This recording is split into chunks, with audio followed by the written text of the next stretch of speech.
जय श्री राम, हर हर महादेव। आज के शुभ संदेश में हम चर्चा करेंगे काम के बाद क्रोध के ऊपर। क्रोध का जो कारण होता है, क्रोध जो हमको आता है, इसको समझ लेने से हमारे जीवन के बहुत तरह के जो क्रोध से होने वाले हानि है, नुकसान है, उससे हम बच सकते हैं।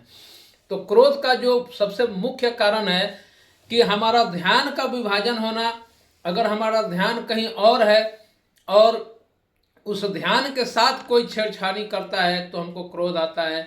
दूसरा, क्रोध हमारा भाव अगर किसी दूसरे वस्तु या पदार्थ के ऊपर है तो अगर भाव के साथ अगर छेड़खानी होता है तो क्रोध आता है।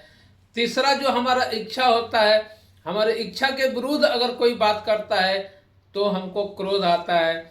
उसके बाद होता है कि हमारे विचार के विरुद्ध अगर कोई विचार रखता है तो हमको क्रोध आता है।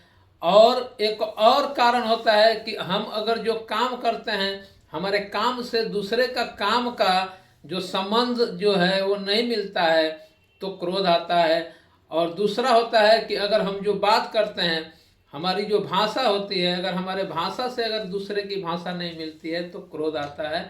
ये क्रोध के मुख्य कारण है, इसको समझना जरूरी है। ओम तत्सत।